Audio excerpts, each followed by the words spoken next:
a las bases de la Guardia Nacional, de la policía, de los cuarteles. Hermanos, son de nuestro mismo pueblo, matan a sus mismos hermanos campesinos, y ante una orden de matar que dé un hombre, debe de prevalecer la ley de Dios que dice no matar. Ningún soldado está obligado a obedecer una orden contra la ley de Dios. Una ley inmoral, nadie tiene que cumplirla.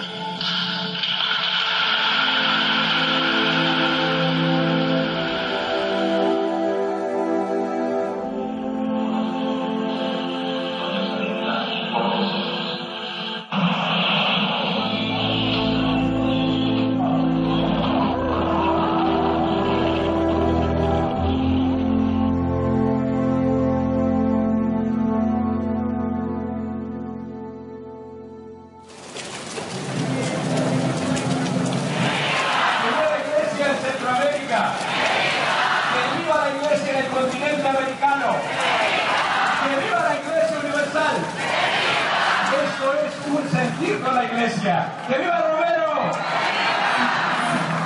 Muy bien, gracias, ¿verdad?, por hacerse presente, y siguen viniendo las delegaciones. Quisiera presentarles también a un obispo que viene del Perú. Lo recibimos con fuerte aplauso. ¡Perú! Que viene de tierra de mártires. Los saludamos con un fuerte aplauso. Les habla un obispo muy amigo de Monseñor Romero. El Papa aprobaba la ratificación de Monseñor Romero. En ese mismo decreto también salían los 3 mártires de mi diócesis, 3 misioneros mártires.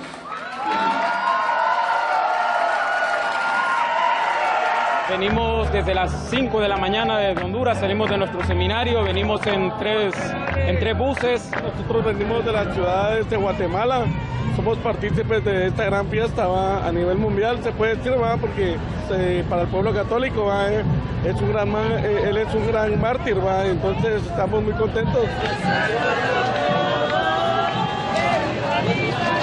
Es un evento eclesial, somos hijos de la iglesia, es un mártir de nuestro lugar, de nuestra zona, Centroamérica, y ha sido para nosotros un testimonio de voz profética en medio de nuestra sociedad tan marginada y tan discriminada.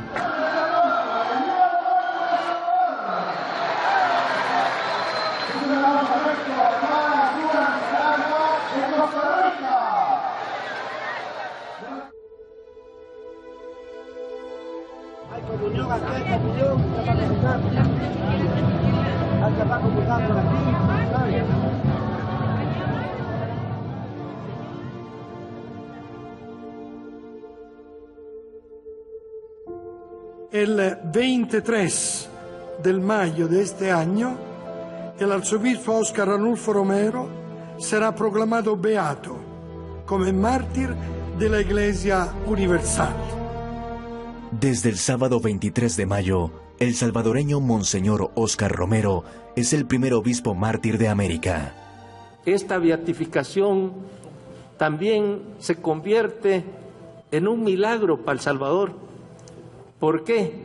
Porque esto nos permite a nosotros, a partir de su doctrina, a partir de su pensamiento, tratar de unir a nuestro país y enfrentar los nuevos retos que tenemos. 5 cardenales, 220 obispos, 1.200 sacerdotes y más de 300.000 fieles se reunieron en la plaza de El Salvador del Mundo para presenciar en directo la esperada beatificación. Con este acto parecía llegar la culminación de una vigilia que había empezado hace nada menos que 35 años. Para que el venerable siervo de Dios, Óscar Arnulfo Romero Galdames, obispo y mártir, pastor según el corazón de Cristo, evangelizador y padre de los pobres, en adelante se le llame beato.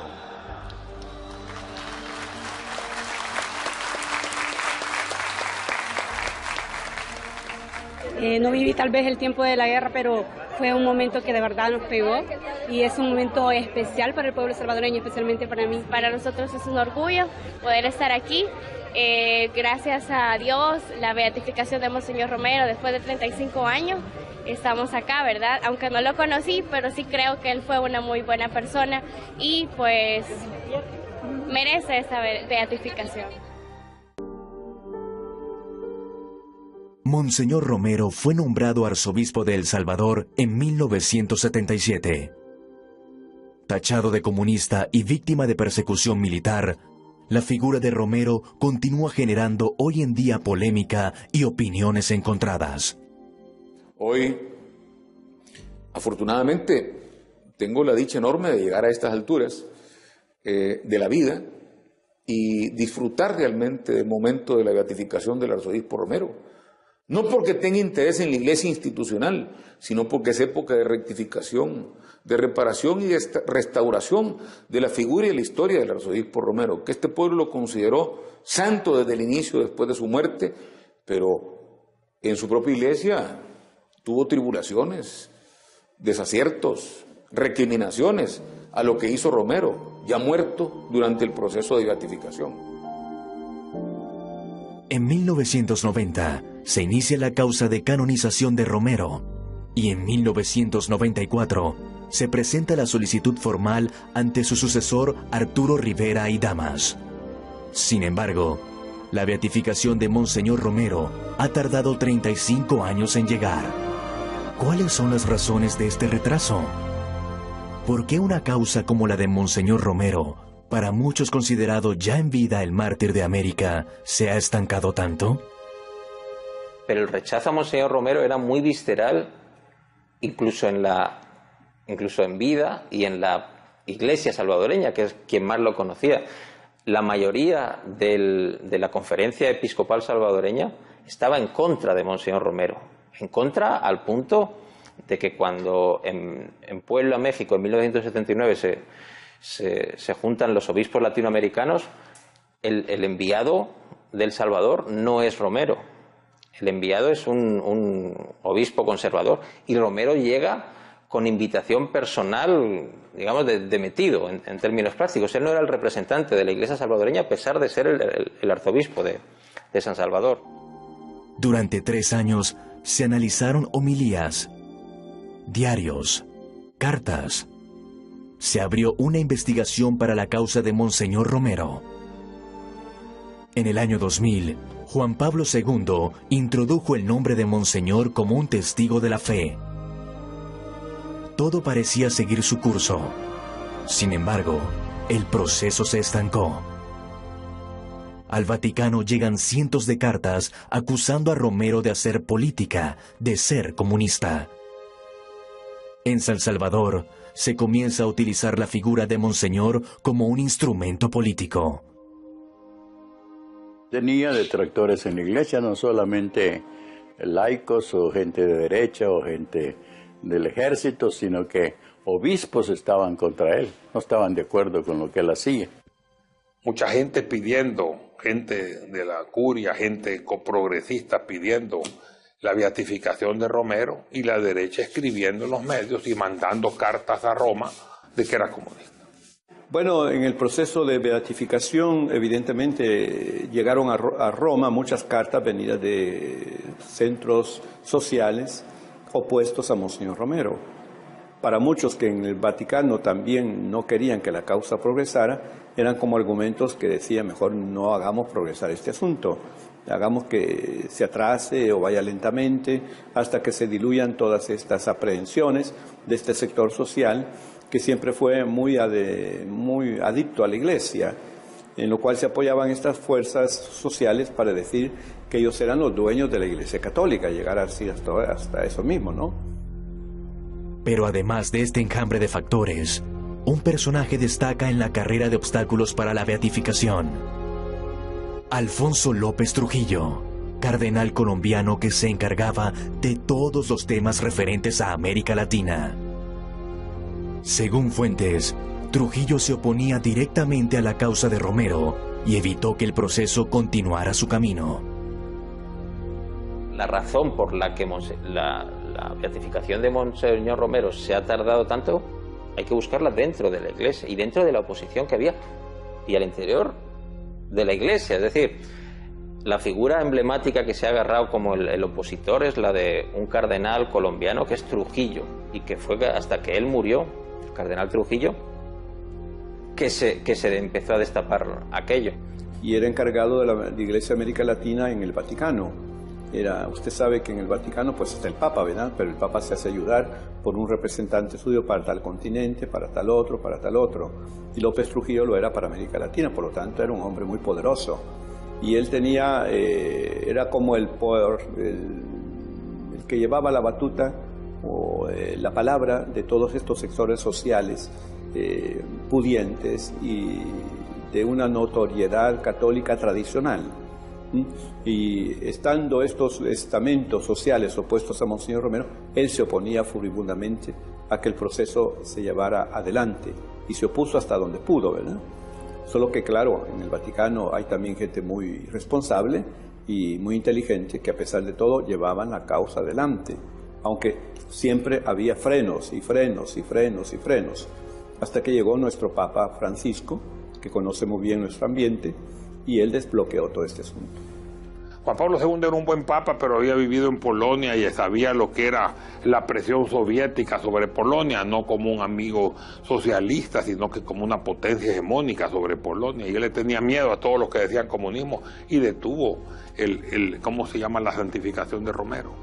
Hoy tenemos este papa, que es franciscano y jesuita, que sabe y tiene la política y conoce las cosas, que ya lo beatificó. Hoy todo el mundo tiene que aceptarlo, beato y mártir. Óscar Romero nació en Ciudad Barrios. Desde joven dejó ver su inquietud espiritual. Con tan solo 13 años, ingresó en el Seminario Menor de San Miguel y en 1937 fue enviado a Roma, siendo alumno del Papa Pablo VI. En 1943 regresó a El Salvador. Antes de ser nombrado arzobispo, Romero fue párroco, secretario de la Conferencia Episcopal y obispo auxiliar de San Salvador. Cuando el Papa Pablo VI lo nombra arzobispo de San Salvador, se genera cierto aire de extrañeza, ya que muchos sacerdotes de la arquidiócesis preferían a Monseñor Arturo Rivera para el cargo. Varias opiniones coinciden en que el hecho de elegir a Romero como arzobispo responde a la decisión de escoger a un candidato conservador. Bueno, a él realmente por eso lo hicieron arzobispo, porque creyeron que era un obispo, perdone la expresión, aguado, ¿verdad? Que podían hacer lo que quisieran con él. Bueno, si dicen que el día que lo nombraron fue aquí en San José de la Montaña, en el 1977, dicen que nadie le aplaudió ni nada. Y hubo un sacerdote que dijo, mejor vamos a tomar un café calientito, y todos se salieron. Y solo habían como 50 personas, hicieron una cosa privada, no como nombraban a los arzobispos, pero era por la misma situación del país y que Monseñor Chávez y González estaba un poco molesto. Entonces por eso se hizo en esa forma. Y yo recuerdo que Monseñor Rivera Damas en algún momento me confió algo como medio secreto, que en el Vaticano le habían dicho antes de elegir al arzobispo aquí, que necesitaban un obispo menos crítico del gobierno que él, y por eso elegían a Monseñor Romero. Monseñor no pertenecía desde ningún punto de vista a lo que en ese momento se podía considerar como el clero, el catolicismo progresista. Monseñor era más bien una persona bastante conservadora. Yo creo que en realidad por eso lo eligieron en el Vaticano, porque creían a la muerte de Monseñor Chávez y González, al que le tocaba obviamente ser su sucesor, que era Monseñor Rivera, en el Vaticano desconfiaban de él, porque les parecía que podía ser un poco tirado a la izquierda. Entonces lo hicieron solo administrador apostólico.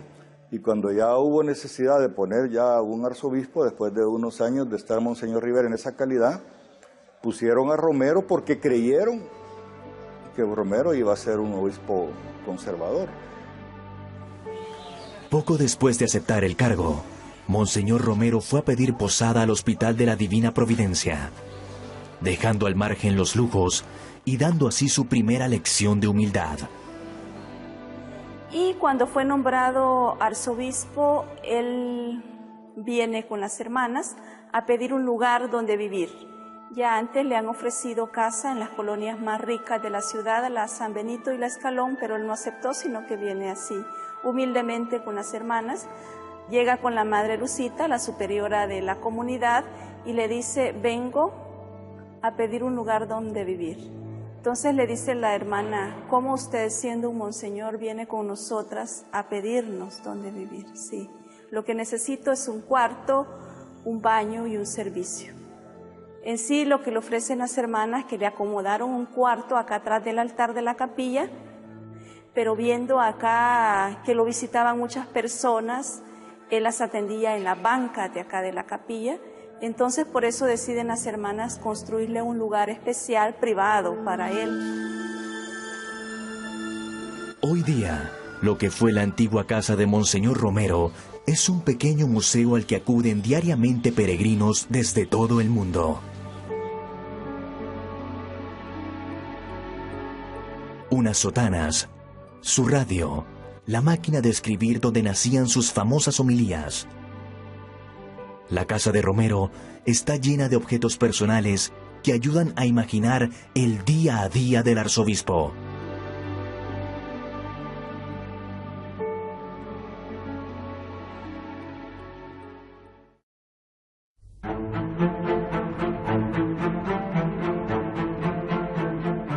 El nombramiento de Romero no sucede en un momento cualquiera.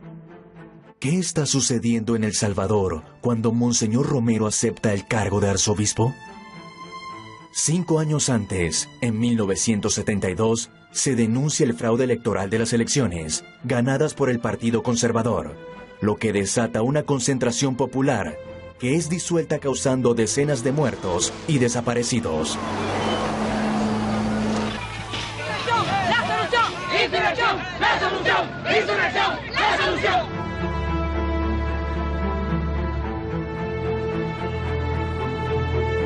Perdónalos porque no saben lo que hacen. Los Estados Unidos respaldaron el fraude electoral que le impidió al ingeniero José Napoleón Duarte tomar el gobierno en 1972. La historia de este país hubiera sido totalmente distinta si los gringos no hubieran actuado de la manera en que actuaron. Y como me dijo a mí un diplomático norteamericano a fines de 1972, a mí como dirigente demócrata cristiano, Héctor, lo felicito. Nunca creí que ustedes iban a ganar las elecciones, pero como usted es una persona muy inteligente, entenderá que no les podíamos entregar el gobierno. Monseñor Romero viene a poner un parteaguas en la forma en cómo la Iglesia tiene su relación con el gobierno y con el pueblo. La Iglesia Católica, los líderes siempre habían tenido una buena relación con los gobiernos. Llega Monseñor Romero promovido también por la clase económica y por los gobiernos de turno, que lo veían bien como un nuevo arzobispo. Pero una vez él asume el papel, el rol de líder de la Iglesia, empieza a haber un gobierno autoritario y cómo este gobierno pues empieza a atacar a algunos de sus líderes, algunos de sus sacerdotes y del pueblo.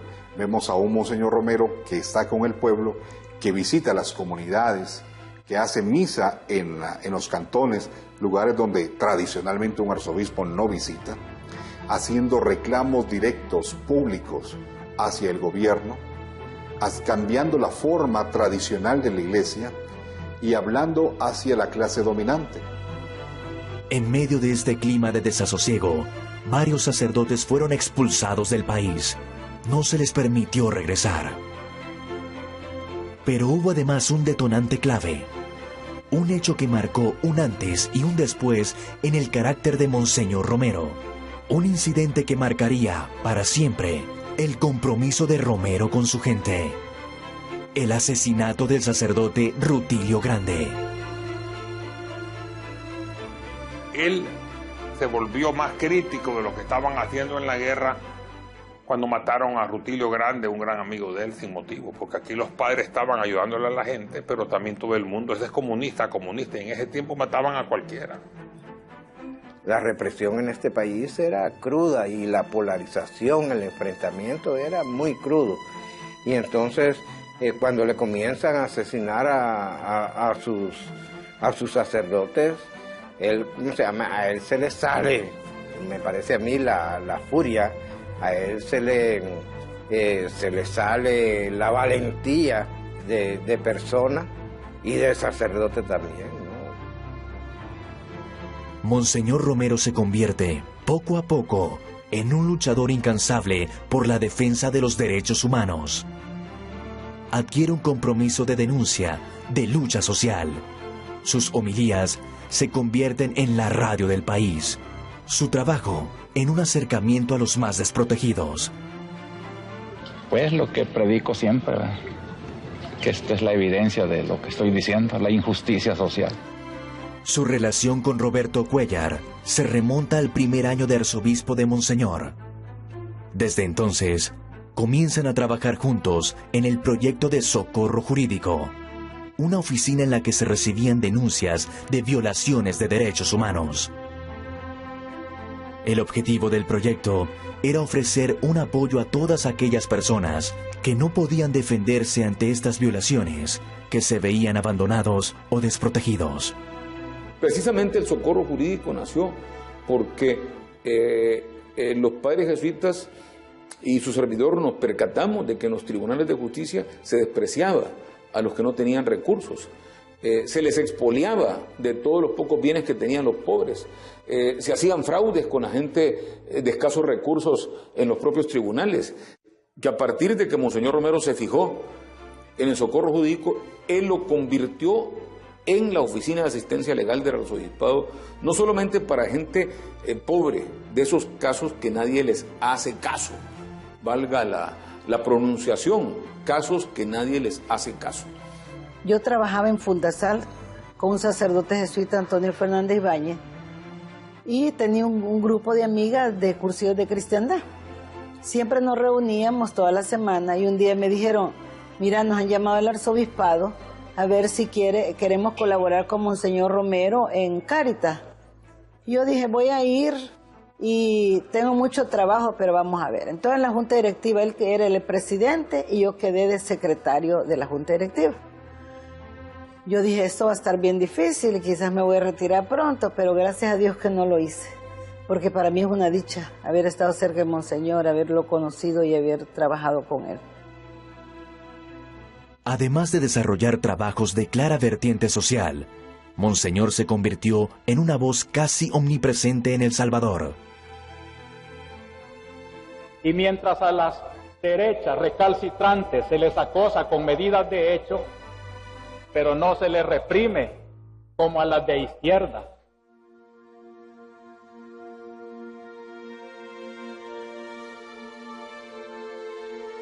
Sus homilías, el caldo reparador de muchos salvadoreños que vivían los tiempos difíciles de una dictadura.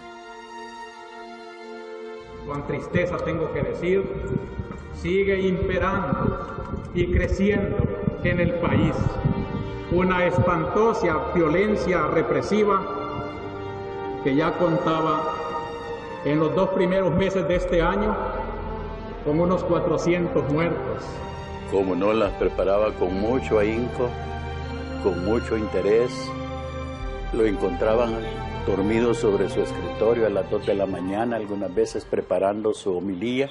O sea que era sólido y era eficaz en su palabra, y por eso toda la gente estaba llenando la catedral todo el tiempo para escucharlo, y por la radio se oía por todas las calles de San Salvador y del interior del país la homilía que Monseñor Romero estaba dedicando. Él hacía un resumen cada semana de lo que llamaba hechos de la realidad, le llamaba en su capítulo hechos de la semana. Y a mí me correspondía, como coordinador de la Oficina del Socorro Jurídico, cada sábado presentarle un par de páginas de resumen. Él las interpretaba, él las rehacía él las redactaba o las pronunciaba sin redacción, pero tenía en cuenta esos datos de la realidad. Se convirtió en una voz que reclamaba la dignidad de la gente. Y eso la gente lo valoró mucho. A mí me impresionaba cómo la gente, al escuchar a Monseñor Romero, se sentía con una esperanza de recuperar su dignidad. Miriam Estupinián, voluntaria de Cáritas, se ofreció a trabajar con Monseñor Romero, aunque eso significara correr riesgos, como ocultárselo a su familia. Durante los años en que trabajó junto a Romero, se convirtió no solo en una compañera, sino también en su amiga y confidente. Yo siempre iba a las misas, a la catedral. Casi nunca me iba al mar con mi familia. Y un día le dije, yo lo vi hizo una homilía como de 3 horas, pero yo sentía que Monseñor como que levitaba, no sé, yo lo sentía tan diferente, porque yo me sentaba en la primera banca siempre, llegaba a las 7 de la mañana a misa. Ahí ni una mosca sonaba, ni los niños lloraban, yo no entiendo cómo fue eso. Y que la gente aguantara una homilía de 2 horas, pues si la gente ahora ni de media hora quieren, ¿verdad? La homilía era una belleza y después la denuncia comprobada, porque ha tenido un equipo donde él todo lo que decía estaba comprobado.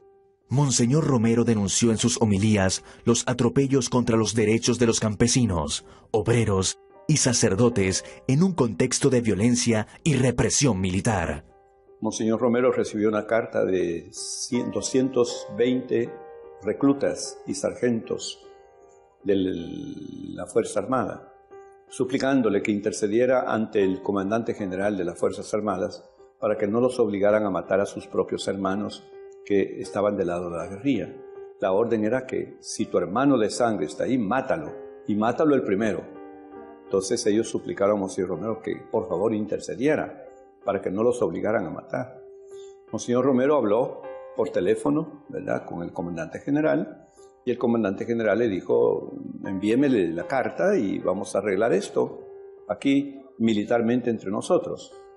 Claro que no yo envié la carta a Monseñor Romero, saber qué destino iban a tener esos pobres soldados. Y en vista que no tenía ninguna respuesta, dijo él, pues voy a hablar como pastor, dar la norma moral de la iglesia de cómo hay que proceder en esto. Y entonces en la última homilía, queriendo responder a esta carta, dijo eso, que cuando recibas una orden de tu jefe que va en contra de un mandamiento de Dios que es superior, obedece primero el mandamiento de Dios que dice no matar y desobedece la orden de tu jefe. Es una doctrina cristiana esa, ¿verdad? Que la ley de Dios prevalece sobre la ley de los hombres. Pero claro, para los que lo querían matar, este fue como el detonante, diciendo aquí ya tenemos el motivo para hacer. El 23 de marzo de 1980, la homilía de Monseñor Romero supuso un emotivo llamamiento al gobierno para que cesara la represión contra el campesinado. Yo quisiera hacer un llamamiento de manera especial a los hombres del ejército y en concreto a las bases de la Guardia Nacional, de la policía, de los cuarteles. Hermanos, son de nuestro mismo pueblo. Matan a sus mismos hermanos campesinos. Y ante una orden de matar que dé un hombre, debe de prevalecer la ley de Dios que dice no matar. Yo le dije, mire, monseñor, ayer su homilía estuvo muy fuerte, seguramente que van a venir muchos periodistas queriendo abordarlo, váyase a descansar. Yo voy a asumir todas esas responsabilidades que tenga. Tomó su agenda y me dijo, esto no puedes hacerlo por mí, tengo que ir a mi confesor, yo soy el pecador, tengo que ir donde mi dentista, yo soy el que tengo malos dientes, tengo que ir donde mi psicólogo, yo necesito y no tú más, ese aliento, esa norma. Mira, con el psicólogo dura a veces 2 horas, 3 horas o 4 horas. Y voy a las 4 de la tarde. Pueda que no llegue a tiempo a la misa. Si no estoy a tiempo, empieza tú a celebrar la misa. Y yo me uno a ti después. Con gusto. Si en eso le puedo ayudar, con muchísimo gusto. Y metió su agenda en su bolsillo y se fue. Había caminado 15 pasos, algo así, cuando regresó y me dijo, no, mejor no. No quiero comprometer a nadie en esto. Y esas fueron las últimas 4 palabras que me dijo a mí. O sea que él ya presentía que algo estaba llegando. Era la única voz que existía que criticaba al gobierno. Nadie se atrevía a hacerlo. A las aproximadamente 8:30, 9 de la mañana, me llamó y me dijo, ¿qué tal, Beto? Vio la prensa. Esa mañana en la prensa gráfica apareció una noticia de última hora en que la Fuerza Armada, el comité de prensa de la Fuerza Armada, señalaba que el arzobispo Romero había cometido un delito el domingo. Insubordinó e instó a que las bases del ejército y la oficialidad del ejército incumpliera, desobedeciera las órdenes de sus superiores. Un civil no puede, decía él, entrometerse en las órdenes del ejército, en las ordenanzas del ejército, y toda la Fuerza Armada le debe autoridad, le debe respeto a las órdenes de los superiores. Yo desde que estaba oyendo las palabras de la última homilía, porque uno se podía enterar de todo, cuando le dijo a los soldados que no obedecieran una orden de matar, que era contra la ley de Dios, yo estaba seguro desde ese momento que Monseñor de verdad iban a tratar de matarlo. Y el mensaje era un mensaje terrorista para todo efecto práctico, porque esa sí es la esencia técnica del terrorismo, es atemorizar a toda la población. Es decir, si le pudimos hacer esto a Monseñor, que cada uno tenga la certeza de que por supuesto se lo vamos a hacer a él también. ¿Supuso aquella homilía la gota que colmó el vaso? ¿Fue el detonante definitivo? A pesar de las amenazas, Monseñor Romero no tuvo miedo de ordenar, de exigir al gobierno, en nombre de Dios, que parase la represión. Esa sería la última homilía de Monseñor Romero. Aunque sus más cercanos le aconsejan que no dé la misa del día siguiente, Monseñor se aferra a su deber y obligación y decide oficiar la ceremonia. Las hermanas también acá en la mañana reciben llamadas telefónicas avisando a Monseñor Romero que no fuera a celebrar la Eucaristía de este día. Pero él se compromete con un periodista a celebrar la Eucaristía, esa misa privada, por el aniversario de la señora Sara Meardi de Pinto. Y solo me le acerqué, yo le decía, Monse, ¿cómo se siente? Y me dijo, Miriam, las amenazas van en serio, y como hombre tengo miedo. Pero interpretemos que el miedo de Monseñor no era la muerte. Él le tenía miedo a que lo fueran a sacar del carro, de algún lugar, desaparecieran su cuerpo, que lo torturaran como tantas torturas había visto a su sacerdote. Los que compartían con él su día a día recuerdan bien cómo fue ese 24 de marzo de 1980, el día que Monseñor oficiaría su última misa. Ese día, lunes 24, fue muy cargado para Monseñor Romero. Contaban las hermanas, que ya murieron, ¿verdad? Todas, que comparte con ellas el desayuno, le celebra la Eucaristía a la comunidad. Luego se va con unos sacerdotes a la playa. Cuenta el abogado Roberto Cuellar que ese día quedaron de juntarse acá para el almuerzo. Pero la reconstrucción de ese día se da la mayor parte en la playa, en el Pacífico. Él fue a descansar con varios sacerdotes, un momento a descansar, y dijo que regresaba a almorzar y nos esperaba en la Divina Providencia.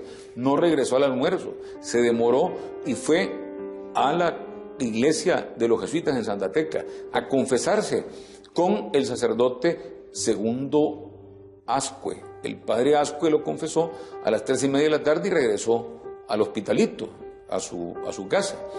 De ahí me llamó, y me pidió, lleve, disculpe que no vine a almorzar. Yo lo estuve esperando que íbamos a almorzar en la Divina Providencia con las monjas muy temerosas de que lo podían asesinar, no ese día, pero las amenazas se habían incrementado ese fin de semana y con mayor intensidad a partir del domingo después del llamamiento.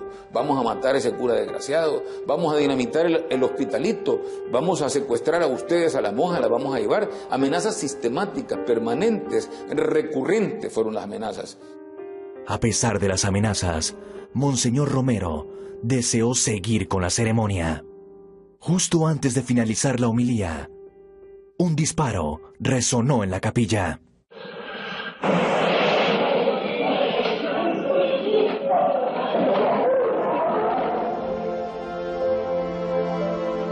las 6 de la mañana, el capitán Eduardo Ávila se presenta en la casa del empresario Alex Cáceres, donde está durmiendo el equipo de seguridad de Dawson, y se presenta con un ejemplar de la prensa gráfica, que trae la invitación a una misa de aniversario mortuorio para la señora Sara Meardi de Pinto, que va a oficiar esa misma tarde Monseñor Romero.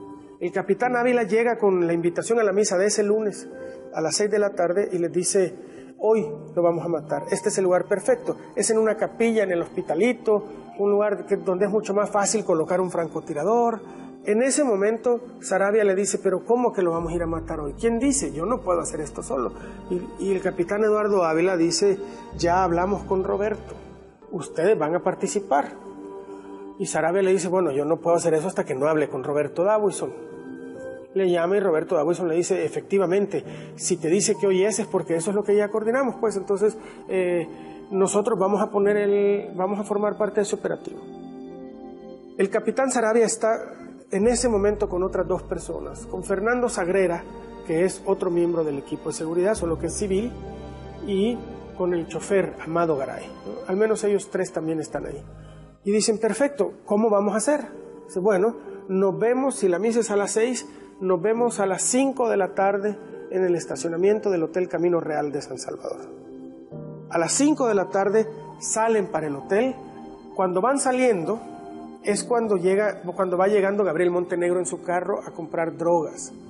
Y le dicen: venite, que se vaya el chofer solo en el carro y nos vamos nosotros en tu camioneta. Y nos vemos en el estacionamiento. Se van al estacionamiento del Camino Real, ahí llega el capitán Ávila y también llega el equipo de seguridad de Mario Molina, que es quien va a poner el tirador.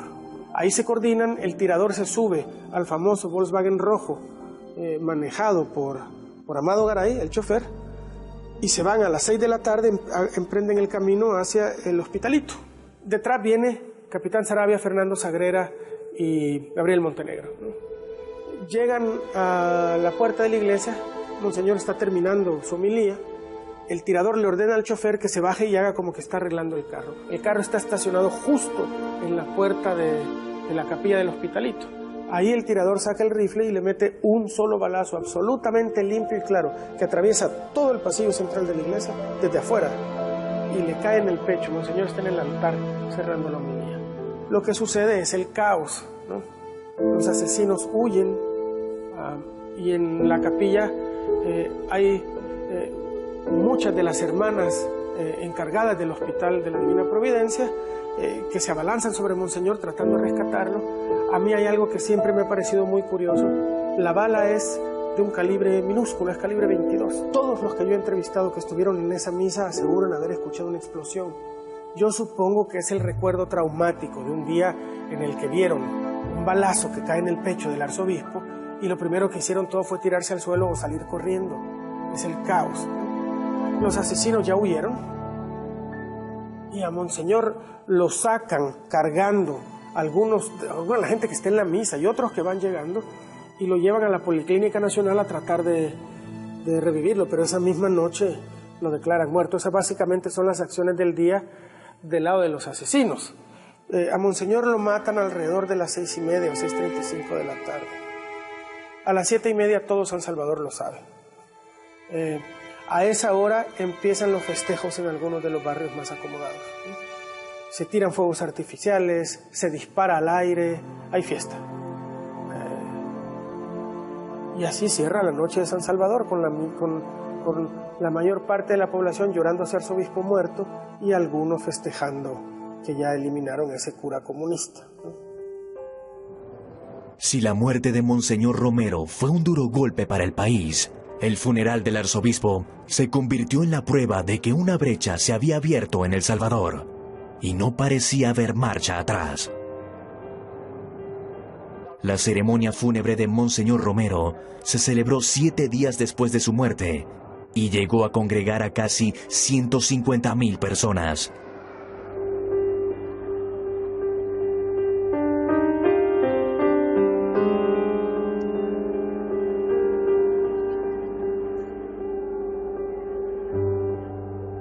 Sin embargo, esto no supuso un obstáculo para que este acto se tiñera también de sangre.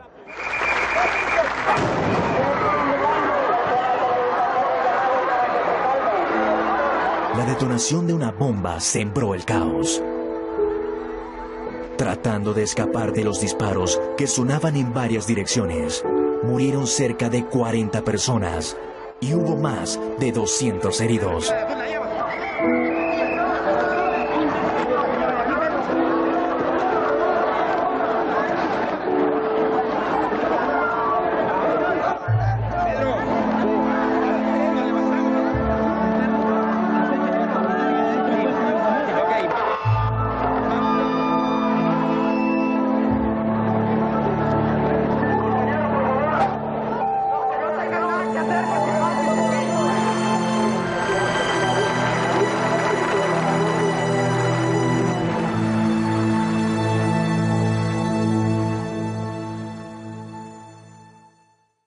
En 1993, la Comisión de la Verdad, creada por los Acuerdos de Paz de Chapultepec para investigar los crímenes de la Guerra Civil salvadoreña, concluyó que el asesinato de Monseñor Romero había sido ejecutado por un francotirador. En 2009, se reabrió la investigación acatando un mandato de la Comisión Interamericana de Derechos Humanos. 31 años después del asesinato, se puso sobre la mesa el nombre del asesino: Marino Samayor Acosta, un subsargento de la sección 2 de la extinta Guardia Nacional. Según Acosta, recibió la orden del mayor Roberto Dawison, creador de los Escuadrones de la Muerte y fundador de Arena, y del coronel Arturo Armando Molina. Sin embargo, hoy en día todavía existen opiniones diferentes acerca de los responsables. El tema de la Comisión de la Verdad al final quedó como en eso, como un señalamiento, pero no como una averiguación que tenga un sustento ya probatorio. Y te digo, hay de todo tipo de versiones. Hay versiones que obviamente han sido muy suculentas aquí para la izquierda, donde se apropian de esas versiones, y hay otras versiones donde dicen que fue la misma izquierda que lo asesinó para buscar un mártir.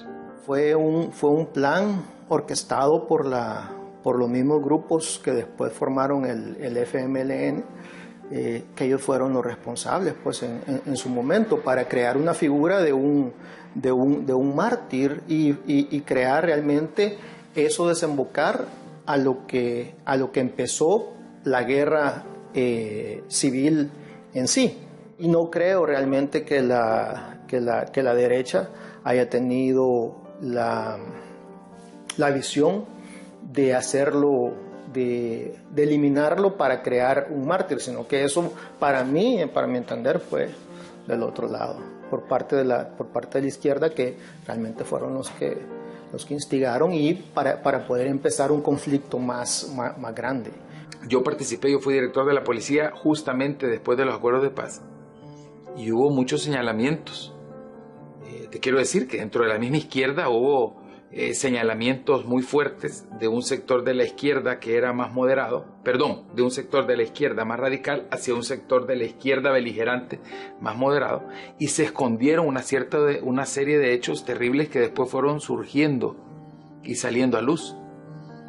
En ese momento determinado, precisamente, operaron los intereses de esos que querían convertir a Monseñor Romero en un mártir. Además, hay que decir que el mayor Roberto Dawison fue un oficial de inteligencia bastante ligado a los cuerpos de inteligencia norteamericanos. Y hay que decir, Mario Zamora fue asesinado exactamente un mes antes de Monseñor, después de que Roberto Dawison lo mencionó en un programa 4 días antes de su asesinato. Y en ese mismo programa le hizo las mismas acusaciones a Monseñor Romero. Eliminaron al secretario general del partido y mataron al otro polo de la legitimación desde el punto de vista religioso. Años más tarde, Carlos Dada tuvo la oportunidad de realizar una serie de entrevistas con el capitán Álvaro Saravia, encargado de la logística del asesinato. Tanto la Comisión de la Verdad como las investigaciones de Dada inculpan a miembros del partido político de derecha del asesinato.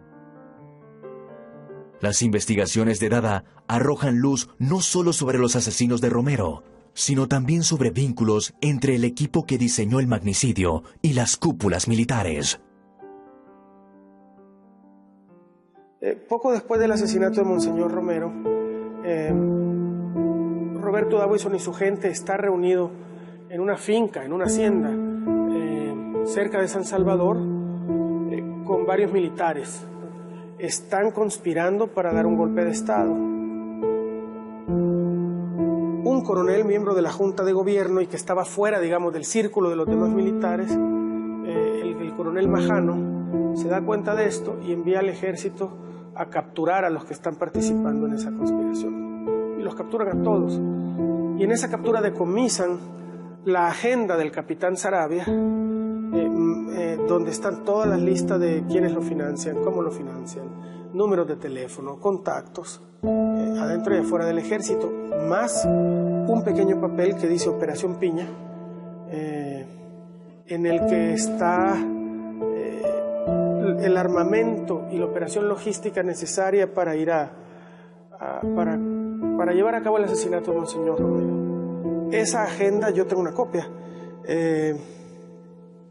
terminó siendo capturada por el ejército, se ordena el procesamiento de Roberto Dawison y después el resto de la cúpula militar ordena la liberación de Roberto Dawison y básicamente, para ahorrar una historia larga, expulsa del país al coronel Majano, al que había ordenado la captura. Lo cual para mí es una de las muchas pruebas fehacientes de la complicidad y de la protección de la cúpula militar salvadoreña a las estructuras paramilitares. Es decir, las estructuras paramilitares no eran 5 tiradores locos, que se volvieron locos, que estaban siguiendo a un hombre más loco. Eran parte de una estructura muy bien diseñada y controlada por el ejército. No fue tarea sencilla realizar un juicio contra los responsables del asesinato. Únicamente se juzgó al capitán Álvaro Saravia en Estados Unidos. No, hubo 2 intentos de juicios aquí, los 2 obstaculizados desde el poder y por tanto nunca se llevaron a cabo. El otro intento que sí se culminó fue en Estados Unidos, un juicio civil en contra del capitán Saravia porque Dawison está muerto. Un juicio civil que se llevó a cabo en un tribunal en Fresno, California, donde fue encontrado culpable por crímenes contra la humanidad por el asesinato de Monseñor Romero. Esos son los únicos juicios. Por algunas complicaciones legales era imposible hacer un juicio penal en Estados Unidos contra alguien que había cometido un delito en otro país y que no está procesado en su país, donde cometió el delito. Entonces, a través de desempolvar una antigua ley pudieron... el Centro para la Justicia y la Rendición de Cuentas pudo hacerle un juicio penal, al menos para demostrar su responsabilidad en el asesinato. Lo encontraron culpable, pero lo juzgaron en ausencia. Entonces el capitán Saravia ya había huido y desapareció hasta que lo encontré yo en Centroamérica. Monseñor Romero continúa despertando opiniones encontradas hoy en día. Su figura, además de seguir siendo un foco de opiniones, mantiene abierto el debate sobre la impunidad y la ley de amnistía.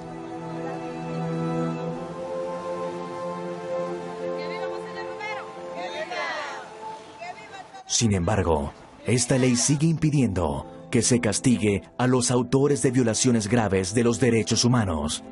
El caso de Monseñor Romero es uno de esos casos. Que se conozca la verdad, ¿verdad?, a través de la administración de justicia, porque esa es la verdad que vale. Podemos decir muchas cosas, cómo ocurrió el hecho, pero siempre nos van a estar diciendo que eso no es cierto, porque nunca se hizo justicia. Aquí en nuestro país, pues, no ha habido justicia para los asesinos, tampoco para los asesinos de Monseñor Romero. Sabemos quiénes fueron, porque eso sí se publicó, pero tampoco han hecho justicia, ¿verdad? La Comisión de la Verdad se quedó sin dientes para establecer responsabilidades por el contexto de la ley de amnistía. que surgió a partir de un mismo partido de derecha que amnistió a las mismas personas que habían cometido crímenes de guerra como el de los sacerdotes jesuitas, por ejemplo, y que dio paso a la impunidad en El Salvador para que ya no se siguiera instruyendo y mucho menos investigando los casos y poder generar responsabilidades penales en contra de los autores directos y mediáticos en este contexto. Creo que muchos quisiéramos ver un juicio, pero dudo que mientras no se pronuncie por la ley que hay de amnistía o mientras no se derogue esa ley, difícilmente va a haber un juicio y vamos a ver que inicia un proceso por la muerte de Monseñor Romero. Todos los países de América que sufrieron violaciones de derechos humanos por conflictos armados, por dictaduras, por regímenes autoritarios, han erradicado las leyes de amnistía. Solo queda el adefesio de la ley de amnistía de El Salvador y afecta precisamente la verdad del que es emblema Monseñor Óscar Romero en el mundo del derecho a la verdad para las víctimas de graves violaciones a los derechos humanos. Creo que Monseñor puede significar una base de reconciliación en la medida que no lo convirtamos en un santo de palo al que se le pone veladoras y se le pide el milagro de que arregle el país. Monseñor Romero exige el homenaje de que conozcamos su pensamiento y lo apliquemos. El milagro es que nosotros tenemos la capacidad, si nos unimos alrededor de su pensamiento, de cambiar el país. Pero si nos hincamos a rezar y a ponerle veladoras y a no hacer nada, o a decir hipócritamente que acabamos de descubrir que era buenecito y que no quebraba un plato, no. Monseñor Romero quebró muchos platos diciendo la verdad.